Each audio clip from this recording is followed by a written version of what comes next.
Bien, hermanos, hemos recibido una magnífica palabra en este domingo. Las lecturas nos dan un mensaje lleno de esperanza,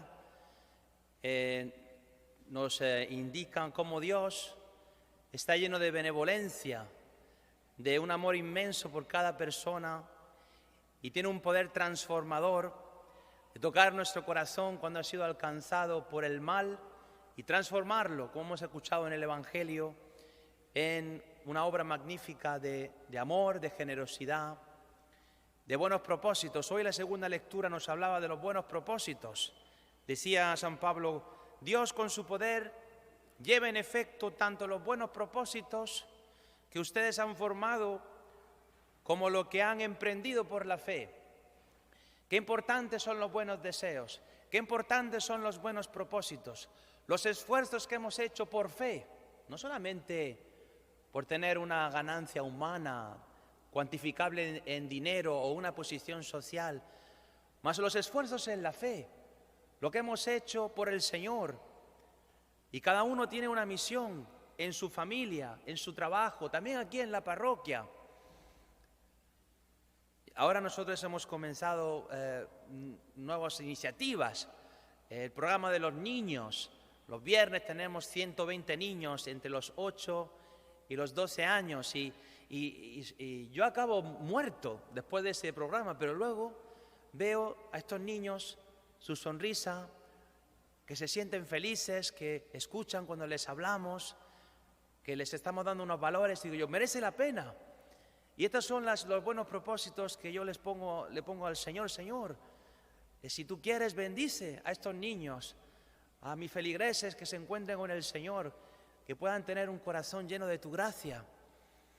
Y te invito también a ti a emprender cosas, iniciativas nuevas, no solamente para el interés propio, sino una obra de amor, porque esta misión es importantísima y quiere el Señor bendecirla, con su poder llevar a cumplimiento este buen propósito que hemos hecho para darle gloria y para el bien de los hermanos.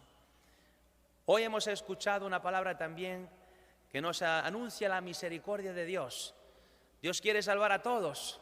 Dice San Pablo que todos lleguen al conocimiento de la verdad y se salven. Y el Señor nos tiene una pedagogía, significa de poco en poco va iluminando el corazón. Porque incluso los psicólogos dicen que somos muy complejos. ¿Quién entiende este mundo interior?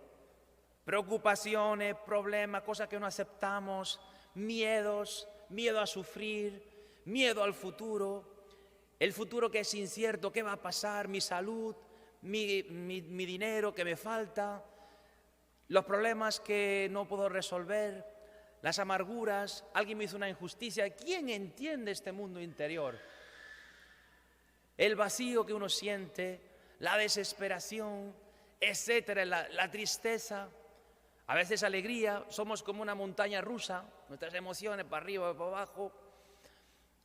Y entonces la palabra es una luz potente, la oración es una luz potente, donde Dios mismo va iluminando el corazón. Y entonces uno, imagínate que ha reaccionado con violencia, y la palabra te dice, ¿te has dado cuenta que es porque no has aceptado esto y esto? Y por eso estaba frustrado, y has explotado, y la palabra te ha iluminado. Y un día la palabra a lo mejor te dice, no eres tan bueno como te pensabas, eres un poco soberbio. Tienes razón, Señor. Y el Señor poco a poco va corrigiendo nuestro corazón, va transformando nuestro espíritu y nos va dando sus buenos sentimientos y sus buenos pensamientos, sus buenos deseos. Y entonces nos convertimos en agentes del bien. Estamos rodeados por agentes del caos.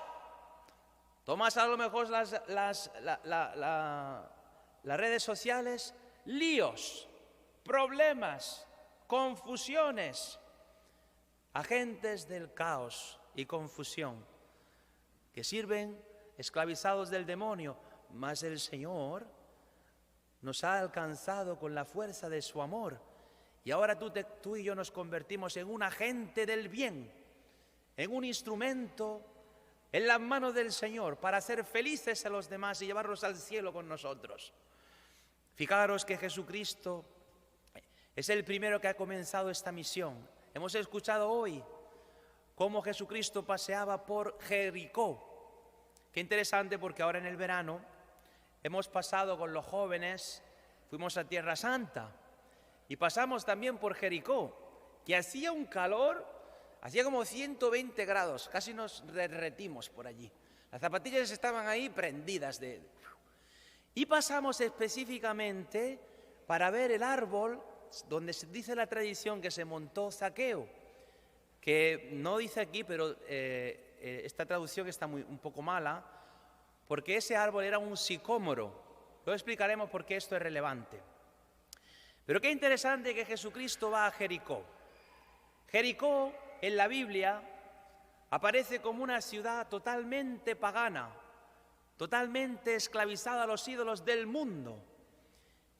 Y hay una historia famosísima, que seguro que la conocéis, de cuando el pueblo de Israel se pasó allí y rodeó la ciudad de Jericó, que estaba con unas murallas altísimas, y pasó 7 veces con trompetas, y después de pasar 7 veces con trompetas se cayeron las murallas, y el pueblo de Israel entró entonces en esta ciudad.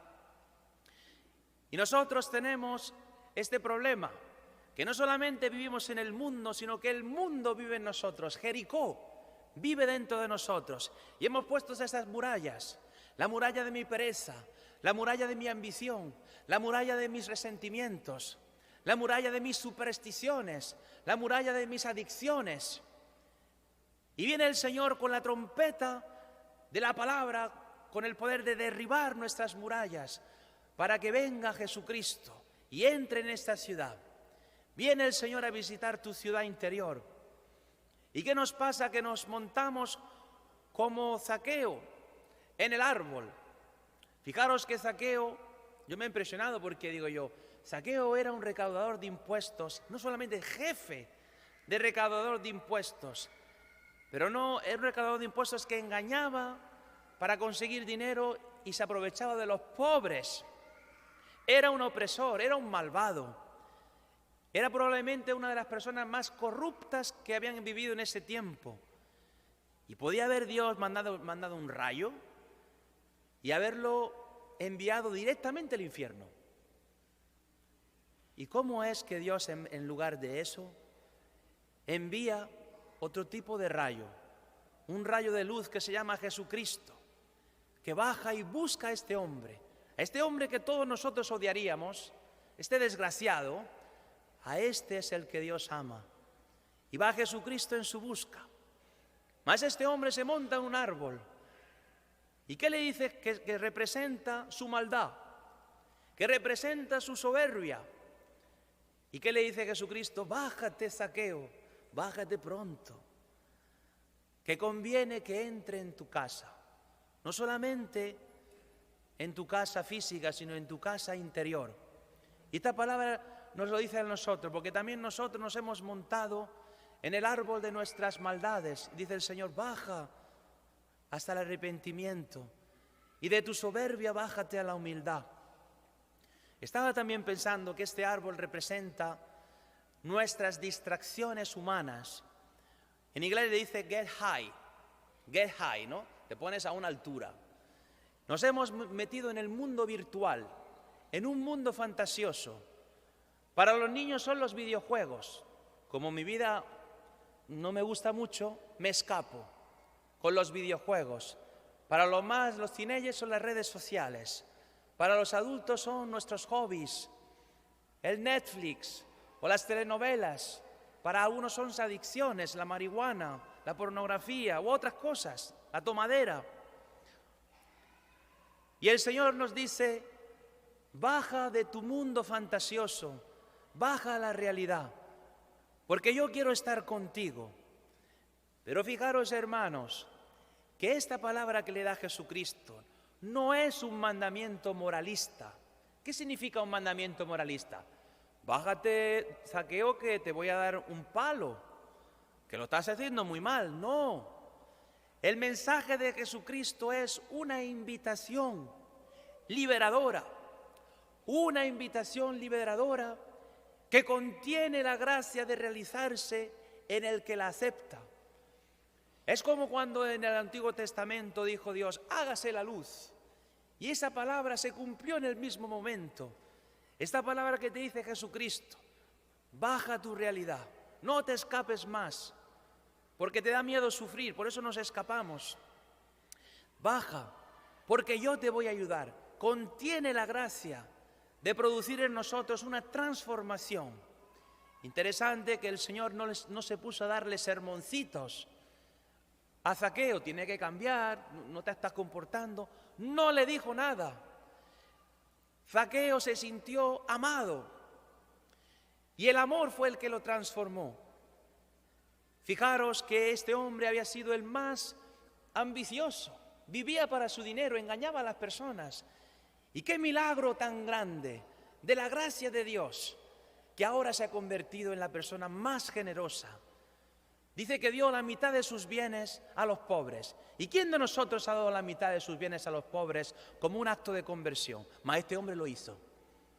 Y dice, y si he engañado a alguien, le devolveré 4 veces más. ¿Y quién de nosotros ha devuelto en bien y en misericordia y en bienes los males que nosotros hemos hecho? Mas este hombre lo hizo. ¿Y por qué?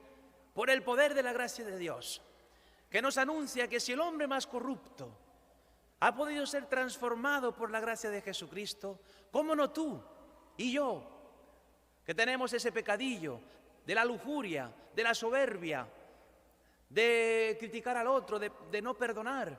También el Señor posee la capacidad de transformar tu corazón y el mío.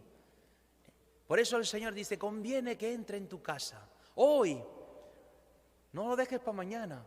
Hoy el Señor entra en el corazón de cada uno de nosotros que lo desea recibir, bajándonos a la humildad, bajándonos a la realidad concreta. El Señor está en nuestra realidad. Y fijaros que os hablaba de este árbol que se llama el sicómoro. Lo he explicado en otras ocasiones. El sicómoro es un árbol que pertenece a la familia de la higuera. Y sabéis que la higuera produce el higo. Si uno va al Marqués Vázquez puede comprar higos, que son unos frutos bien dulces. Mas el sicómoro produce un fruto bien duro y bien amargo, que no se puede comer, a menos que cuando lo recojas le hagas un agujero, lo atravieses con un palo o con un metal y le hagas un agujero. Y entonces ese higo que era antes duro y amargo, habiendo sido atravesado, empieza a madurar y empieza a ponerse dulce. Y esto es lo que ha hecho Jesucristo con Zaqueo y está haciendo con nosotros. Nos ha encontrado el Señor endurecidos en nuestros pecados, en la amargura de un espíritu que no es feliz. Mas el Señor, con su mirada de amor y con una invitación liberadora, nos ha atravesado por amor. Y yo te pregunto, ¿mas tú te vas a dejar atravesar por este amor? ¿O estás esperando que te atraviese la alegría de ganar la lotería? ¿O de esa promoción en la escuela? ¿O que la gente te quiera? No, déjate atravesar por la gracia de Jesucristo hoy. El Señor está cerca, el Señor está visitando. El Señor te lanza una flecha de amor, te lanza una lanza. ¿Quién se dejará transformar? ¿Quién dejará que el amor de Cristo se clave en su corazón y viva como un enamorado, como una enamorada? Pues he aquí el fruto del que se deja transformar, la generosidad, el amor total. Este hombre cambió de vida, este hombre se convirtió en una bendición para su pueblo. Y he aquí lo que quiere hacer el Señor contigo y conmigo. Por eso, hermanos, aceptemos hoy esta invitación del Señor. Bajemos pronto de las mentiras del demonio, de nuestro árbol de soberbia y de iniquidad. Bajemos para estar con el Señor. Conviene que el Señor entre en nuestra casa. Y dice al final la palabra, porque este es verdaderamente un hijo de Abraham. Abraham fue el padre de la fe. Abraham fue el que creyó que poderoso era Dios, de él anciano y su mujer anciana, de llevar la vida de donde no había vida. Y dice Jesucristo, y este tipo también es un hijo de Abraham. Este también ha creído que de un corazón corrupto, malo, un hombre que vivía para sí mismo, puede el Señor sacar un santo. Y lo mismo puede hacer el Señor contigo y conmigo. Pongamos nuestra confianza en el Señor. Dejémonos atravesar por esta gracia. El amor de Cristo que se derrama, que nos da su generosidad, que nos da su bendición, que nos da su benevolencia, para poder lanzarnos a la misión que el Señor nos encomienda. Amén.